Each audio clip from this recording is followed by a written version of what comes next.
Assalamualaikum warahmatullahi wabarakatuh. Salam sejahtera bagi kita semua. Halo guys, bertemu lagi dengan saya Dewi Nursani. Sebelum memulai pelajaran, kita berdoa dulu yuk. Let's open our program by reciting basmalah together. Bismillahirrohmanirrohim. Semoga pelajaran hari ini berjalan dengan lancar ya. Pada pertemuan kali ini saya masih membahas bab 4 pada kelas 10, yaitu materi terbentuknya keseimbangan pasar dan struktur pasar. Nah, pada bagian ke-6 ini saya akan membahas tentang pasar. Jadi kompetensi dasarnya adalah mendeskripsikan terbentuknya keseimbangan pasar dan struktur pasar, juga menyajikan hasil pengamatan tentang perubahan harga dan kuantitas keseimbangan pasar. Simak video ini sampai akhir ya guys. Saya yakin dari kalian semua pasti ada yang sudah mengetahui tentang pasar atau bahkan sudah pernah mengunjungi pasar. Tetapi agar lebih paham, mari kita simak penjelasan berikut ya. Pasar dalam arti sempit diartikan sebagai tempat bertemunya penjual dan pembeli untuk bertransaksi barang dan jasa. Nah, dalam arti luas, pasar merupakan suatu proses di mana penjual dan pembeli saling berinteraksi untuk menetapkan harga keseimbangan. Nah, secara umumnya pasar itu adalah tempat bertemunya permintaan dan penawaran, sehingga dapat menetapkan harga. Terjadinya sebuah pasar diperlukan syarat-syarat. Nah, yang pertama adalah harus ada penjual. Yang kedua, ada pembeli. Yang ketiga adalah ada barang dan jasa yang diperjualbelikan. Yang keempat itu terjadi transaksi. Dan yang kelima itu ada media untuk berinteraksi. Jika kelima syarat ini terpenuhi, maka suatu keadaan itu bisa disebut dengan pasar. Dalam kegiatannya, pasar mempunyai 3 fungsi utama. Yang pertama yaitu fungsi distribusi. Jadi pasar digunakan untuk mendistribusikan atau menyalurkan barang yang dihasilkan oleh produsen untuk dijual kepada konsumen. Nah, yang kedua, pasar juga sebagai tempat untuk membentuk harga. Harga pasar akan terbentuk dengan adanya kesepakatan antara penjual dan pembeli. Nah, yang ketiga, pasar juga berfungsi sebagai tempat promosi. Karena pasar dapat digunakan oleh produsen untuk memperkenalkan barang-barang yang diproduksinya. Hal ini terutama untuk barang-barang yang baru. Nah, sekarang kita kenali peranan pasar. Peranan pasar bagi produsen yaitu tempat untuk memperlancar penjualannya atau barang hasil produksinya. Nah, pasar juga sebagai tempat untuk mempromosikan atau memperkenalkan barang dan jasa hasil produksinya. Yang ketiga, produsen juga dapat memperoleh barang atau jasa yang akan digunakan untuk keperluan proses produksinya. Sedangkan peranan pasar bagi konsumen yaitu mempermudahkan konsumen untuk memperoleh barang atau jasa yang dibutuhkan. Jadi kalau mencari sesuatu yang dibutuhin itu lebih cepat kalau ada pasar. Nah, peranan pasar bagi pemerintah yaitu sebagai tempat untuk memperoleh barang atau jasa yang dibutuhkan untuk kegiatan kepemerintahan. Dan juga pasar itu merupakan sumber pendapatan negara melalui pajak dan retribusi yang ada di pasar. Bagi sumber daya manusia, pasar itu turut membantu mengurangi pengangguran serta memanfaatkan sumber daya manusia. Juga yang pastinya pasar itu tempat untuk membuka lapangan pekerjaan. Nah, sekarang kita mulai mengenal berbagai macam jenis pasar ya guys. Yang pertama yaitu pasar berdasarkan jenisnya. Nah, yang pertama adalah pasar input atau biasa disebut dengan pasar faktor produksi. Ciri-ciri dari pasar input ini yang pertama adalah tidak berwujud fisik. Jadi pasar input itu berwujud kegiatan. Kedua, permintaan dan penawaran faktor produksi itu dilakukan dalam jumlah yang besar.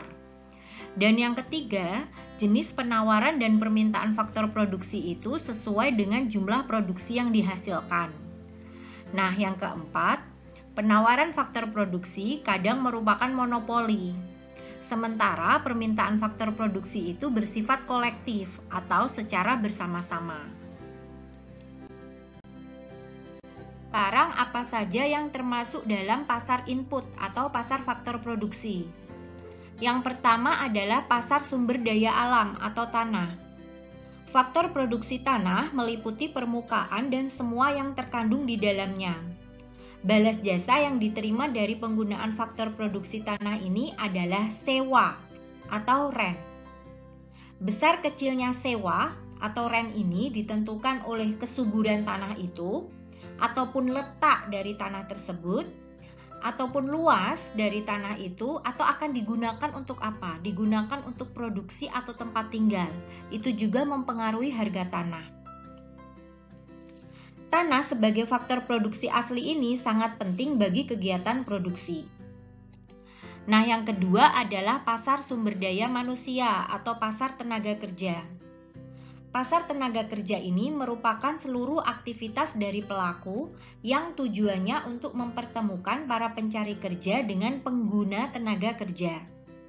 Permintaan tenaga kerja itu datangnya dari rumah tangga produksi, sedangkan penawaran tenaga kerja datangnya dari masyarakat. Nah, balas jasa dari pasar sumber daya manusia ini adalah wage atau upah. Besarnya upah itu tergantung pada pendidikan ataupun keterampilan serta pengalaman dari sumber daya manusia itu sendiri. Nah, yang ketiga adalah pasar modal. Pasar modal adalah tempat jual beli dana dan investasi jangka panjang. Permintaan modal berasal dari pengusaha dan penawarannya berasal dari pemilik modal. Nah, yang keempat adalah pasar kewirausahaan. Kewirausahaan ini merupakan inisiatif untuk mengkoordinasi dari faktor produksi yang ada agar tercapai efisiensi yang maksimal. Orang yang melakukan koordinasi ini disebut dengan wirausahawan. Pasar berdasarkan jenisnya, yang pertama yaitu pasar input, sudah saya jelaskan tadi ya. Yang kedua yaitu pasar output. Yang termasuk dari pasar output ini adalah pasar barang dan pasar jasa. Pada pasar barang, yang diperjualbelikan barangnya itu tampak oleh mata, seperti sayuran, makanan, buah-buahan, dan lain-lain. Sedangkan pada pasar jasa, yang diperdagangkan itu tidak tampak oleh mata, atau yang diperdagangkan itu adalah jasa, pelayanan, seperti pada salon, tailor, ataupun bengkel. Pada pasar output ternyata memiliki struktur pasar ya guys, yaitu pasar persaingan sempurna dan pasar persaingan tidak sempurna. Nah, pada pasar persaingan tidak sempurna ini terjadi kegiatan monopoli, oligopoli, monopolistik, monopsoni, dan oligopsoni. Pada slide berikutnya akan saya jelaskan secara rinci tentang struktur pasar ini. Yang pertama yaitu pasar persaingan sempurna.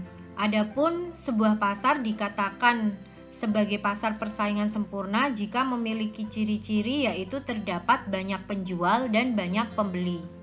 Yang kedua, barang yang diperdagangkan pun homogen, sejenis. Nah, ini misalnya buah-buahan semua. Ataupun jeruknya misalnya pun jeruk yang senada. Kemudian yang ketiga, penjual itu bebas keluar masuk ke dalam pasar. Jadi boleh hari ini berjualan ataupun libur, terserah, tidak ada yang dirugikan. Begitu pula dengan pembeli, bebas keluar masuk pasar. Yang kelima, pembeli itu mengetahui kondisi pasar dengan baik. Baik itu tentang harga barang tersebut maupun kualitas barang. Yang keenam, faktor produksi bebas bergerak. Masih ingat ya, faktor produksi itu apa saja? Yang ketujuh, yaitu tidak ada campur tangan pemerintah dalam menentukan harga, karena harga itu ditentukan oleh mekanisme pasar atau kesepakatan antara penjual dan pembeli. Adapun kelebihan dari pasar persaingan sempurna ini adalah Yang pertama, tidak memerlukan adanya iklan. Yang kedua, tidak tampak kegiatan saling menyaingi antar penjual. Yang ketiga, adanya satu harga. Nah, yang keempat, kepuasan konsumen itu maksimal karena bebas menentukan pilihan. Yang kelima, keuntungan produsen juga maksimal karena ia bisa menjual barang sebanyak-banyaknya. Nah, yang keenam, produksi barang itu dengan biaya yang minimal. Adapun kekurangan dari pasar persaingan sempurna ini adalah yang pertama, tidak ada pilihan bagi konsumen untuk memilih barang karena semua barang itu sama atau sejenis.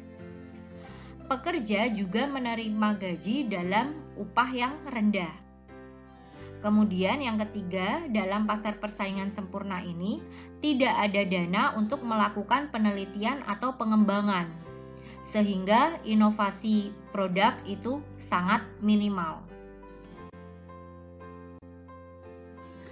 Nah, yang selanjutnya yaitu pasar monopoli. Pada pasar monopoli ini hanya terdapat satu penjual, tetapi banyak pembeli.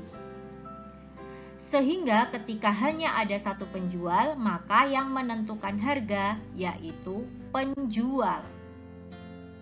Pada pasar monopoli ini juga tertutup untuk para pesaing agar dapat masuk ke pasar. Kenapa? Karena para pesaing itu tidak dapat membuat barang substitusinya, atau misalnya pun dapat membuat barang substitusinya, tetapi barang tersebut tidak sempurna. Nah, adapun kelebihan dari pasar monopoli ini adalah digunakan untuk menghindari produk-produk tiruan dan persaingan yang tidak bermanfaat. Kemudian, pasar monopoli ini juga menimbulkan skala ekonomi yang menurunkan biaya produksi. Juga dapat menjaga kesinambungan stabilitas perusahaan.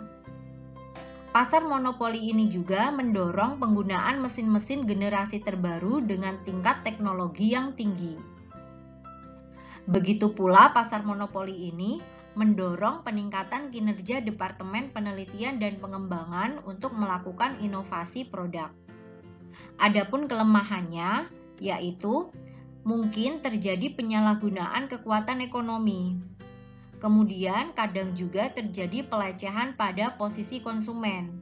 Karena yang menentukan harga itu penjual, maka di beberapa tempat biasanya terjadi pelecehan atas kemampuan daya beli konsumen.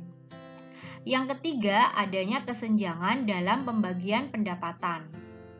Yang keempat, tidak ada persaingan, itu sangat jelas. Dan yang kelima, mengurangi kesejahteraan konsumen. Selanjutnya yaitu pasar oligopoli, yaitu suatu pasar yang terdapat beberapa penjual dan banyak pembeli. Nah, bisa dilihat nih, hanya ada beberapa produk dari handphone, tapi pembelinya banyak. Kemudian produk yang dijual bersifat homogen ataupun misalnya heterogen tetapi memenuhi standar tertentu. Kemudian pada pasar oligopoli ini juga menggunakan iklan yang sangat intensif. Adapun kelebihan dari pasar oligopoli ini, terdapat sedikit penjual karena dibutuhkan investasi besar untuk masuk ke dalam pasar. Yang kedua, jumlah penjual yang sedikit ini membuat penjual dapat mengendalikan harga, tapi dalam tingkat tertentu ya. Nah, apabila terjadi perang harga antar produsen, maka yang diuntungkan itu adalah konsumen. Adapun kekurangannya pada pasar oligopoli ini, yang pertama yaitu terdapat rintangan yang kuat untuk masuk ke dalam pasar. Yang kedua, akan terjadi perang harga. Tetapi bila para produsen itu melakukan kerjasama atau semacam kartel, pada akhirnya akan merugikan konsumen juga. Selanjutnya yaitu pasar monopolistik. Nah, pada pasar monopolistik ini terdapat banyak produsen yang menjual produknya yang kurang lebih sama, tetapi dengan berbagai macam variasi. Nah, jenis barang yang dipasarkan pun berbeda. Nah, pada pasar ini produsen itu mampu mempengaruhi harga. Nah, produsen yang lain juga bisa masuk ke dalam pasar ini, sehingga dibutuhkan promosi atau iklan yang sangat aktif. Adapun kelebihan pada pasar monopolistik ini yang pertama yaitu terdapat banyak penjual sehingga konsumen itu memiliki banyak pilihan. Hal ini akan menguntungkan konsumen karena produsen akan berupaya melayani konsumen sebaik mungkin. Kemudian yang kedua, bebas keluar masuk pasar akan mendorong produsen untuk berkompetisi dengan sehat, sehingga mendorong untuk selalu berinovasi dalam menghasilkan produknya. Yang ketiga, diferensiasi produk mendorong konsumen untuk selektif dalam menentukan produk yang diinginkan. Nah, yang keempat, pasar persaingan monopolistik ini merupakan pasar yang mudah dijumpai, seperti ini contohnya. Adapun kekurangan dari pasar monopolistik ini, yang pertama yaitu memiliki tingkat persaingan yang tinggi. Nah, yang kedua, meskipun terdapat kebebasan untuk keluar masuk pasar, tetapi untuk memasuki pasar ini tetap membutuhkan modal yang besar. Karena para pemain di dalam pasar ini telah memiliki skala ekonomi yang cukup tinggi. Nah, yang ketiga, pasar monopolistik ini mendorong produsen mengadakan inovasi produknya, sehingga hal ini akan berimbas pada harga yang harus dibayar oleh konsumen. Selanjutnya yaitu pasar monopsoni.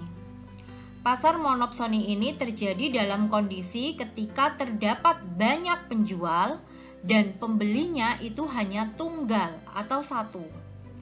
Bisa dibilang pasar ini dikuasai oleh satu pihak konsumen saja. Nah, sehingga pembeli itu menjadi pihak sentral yang menentukan harga. Barang yang beredar juga biasanya berfokus pada bahan mentah. Nah, biasanya kalau di desa-desa itu ada kayak yang namanya tengkulak itu loh guys, tahu nggak? Misalnya ada tengkulak gabah dari petani. Nah, biasanya kalau petani habis panen itu kan dijual kepada satu orang saja yang ada di desa itu. Nah, jadi dia sifatnya sebagai pembeli tunggal atas hasil panen. Ataupun misalnya ini kereta api contohnya. Yang membeli bahan-bahan untuk membuat kereta api, misalnya rel kereta api itu kan hanya satu pembelinya, yaitu pemerintah.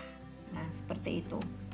Adapun kelebihan dari pasar monopsoni ini yang pertama yaitu kualitas dari produk yang dijual itu pasti terjamin, baik dari segi keamanan maupun kesehatannya. Yang kedua, lebih hemat biaya karena dapat menekan biaya produksi yang sangat tinggi. Adapun kekurangannya yang pertama, dengan adanya satu pembeli, maka akan lebih banyak tekanan yang dirasakan oleh para produsen. Nah, yang kedua, produk yang tidak sesuai dengan keinginan atau kebutuhan konsumen akan dibuang atau hanya diletakkan di gudang.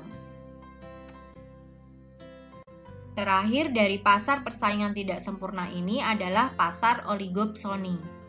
Pasar oligopsoni ini merupakan salah satu bentuk dari pasar di mana di dalamnya terdapat beberapa pembeli. Diingat ya guys, kalau pasar monopsoni itu hanya satu pembeli, kalau pasar oligopsoni itu beberapa pembeli. Kemudian harga pasar yang berlaku juga lebih stabil, tidak fluktuatif. Nah, barang atau produk yang beredar biasanya adalah barang setengah jadi. Adapun kelebihan dari pasar oligopsoni ini yang pertama, penjual mendapatkan keuntungan yang banyak karena bisa lebih dari satu pembeli yang membeli barangnya. Kemudian, tekanan dari pembeli kepada penjual juga tidak begitu terlihat karena adanya sebuah perlindungan. Adapun kekurangan dari pasar oligopsoni ini, yang pertama, kualitas dari produk itu belum pasti atau kurang meyakinkan. Nah, yang kedua, keamanan dan kenyamanan itu sangat rendah karena tidak ada identitas pasti yang dimiliki oleh produk.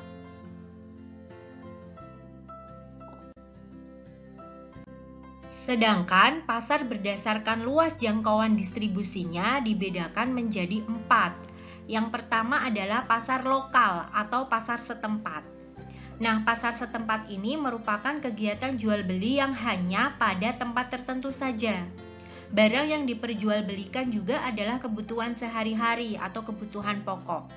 Jadi biasanya pada pasar lokal, pedagang maupun pembeli berasal dari daerah tersebut. Nah, yang kedua adalah pasar daerah. Pasar daerah ini merupakan kegiatan jual beli yang terdapat pada wilayah tertentu. Jadi bisa dikatakan penjual maupun pembelinya berasal dari luar daerah tersebut. Saya beri contoh, ini pasar Klewer ya. Biasanya pembeli di pasar Klewer itu kan tidak hanya dari Solo saja, tapi juga dari luar kota. Nah, yang ketiga adalah pasar nasional. Ini saya beri contoh pada pasar Tanah Abang. Pasar nasional ini merupakan kegiatan jual beli yang mencakup suatu negara. Barang yang dijual belikan itu biasanya seperti barang konsumsi ataupun barang yang lainnya, tetapi penjual atau pembelinya itu berasal dari berbagai wilayah di negara tersebut. Nah, yang keempat adalah pasar internasional. Pasar internasional ini merupakan kegiatan jual beli yang mencakup dunia internasional. Nah, saya beri contoh, ini adalah pasar tembakau yang ada di Bremen, Jerman. Pada kota Bremen di Jerman ini terkenal memiliki pelabuhan dagangnya. Nah, Bremen ini sangat terkenal di kalangan pengusaha tembakau di Indonesia. Karena di kota Bremen, Jerman ini, tembakau-tembakau dari Indonesia dikapalkan ke Jerman untuk kemudian diperjualbelikan kembali di Eropa. Adapun pasar berdasarkan waktu jual belinya dibagi menjadi 4. Yang pertama adalah pasar harian. Nah, pasar harian ini kegiatan jual beli itu dilakukan setiap hari. Jadi barang yang diperdagangkan pun barang untuk kebutuhan sehari-hari, seperti sayur mayur, beras, buah-buahan, ikan, dan lain-lain. Yang kedua adalah pasar mingguan, yaitu pasar yang kegiatan jual belinya dilakukan seminggu sekali. Misalnya adalah pasar-pasar yang menggunakan hitungan pasaran Jawa, seperti pasar Kliwon, pasar Pon, pasar Wage, dan lain-lain. Atau misalnya kalau setiap hari Minggu kalian pergi ke pusat kota dan ada kegiatan Car Free Day dan juga di sana ada kegiatan jual beli. Nah, itu pun bisa termasuk dalam kategori pasar mingguan karena kegiatan jual beli itu hanya dilakukan sekali dalam seminggu. Yang ketiga adalah pasar bulanan. Nah, pada pasar bulanan ini kegiatan jual belinya dilakukan 1 kali dalam 1 bulan. Biasanya ini terjadi pada pasar yang seperti di kantor pos itu. Nah, biasanya di awal bulan kan ketika kantor pos ada pencairan gaji. Nah, di sana banyak sekali terdapat penjual. Nah, untuk pasar yang ada di kantor pos itu yang hanya ada 1 bulan sekali itu bisa masuk dalam kategori pasar bulanan. Nah, yang keempat yaitu pasar tahunan. Pada pasar tahunan ini, kegiatan jual beli itu dilaksanakan 1 kali dalam 1 tahun dan biasanya bertujuan untuk memperkenalkan produk baru atau biasanya juga digunakan untuk memperingati sesuatu atau perayaan hari besar. Misalnya saja seperti pasar dandangan yang ada di Kota Kudus ataupun Pekan Raya Jakarta. Nah, itu kan juga diselenggarakan 1 kali dalam 1 tahun. Pasar berdasarkan barang yang dijual itu terbagi menjadi banyak hal, tergantung produk yang dijual dalam pasar tersebut. Misalnya pasar tersebut menjual buah-buahan, nah berarti itu disebut pasar buah. Atau menjual ikan, berarti disebut juga pasar ikan. Atau ada pasar yang hanya menjual sayur mayur, berarti disebut pasar sayur mayur. Atau ada pula pasar yang menjual barang-barang bekas.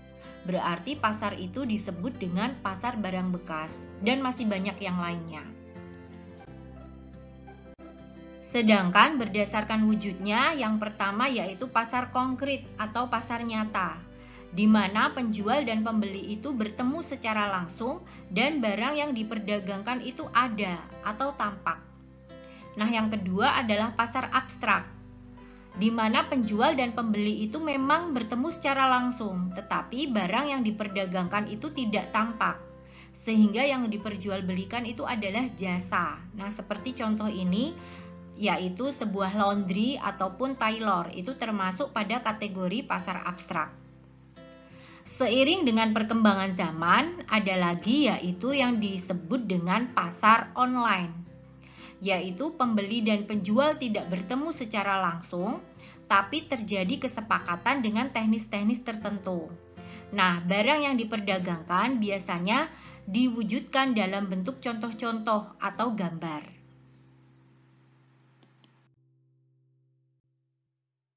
Guys, kita tepuk ekonomi dulu yuk. Ekonomi. Terima kasih sudah menyimak video ini sampai akhir. Semoga lancar dalam ujian semester gasal kalian ya. Let's close our program by reciting hamdalah together. Alhamdulillahirabbil alamin. Semoga pelajaran hari ini bermanfaat ya. Wassalamualaikum warahmatullahi wabarakatuh. Salam equilibrium.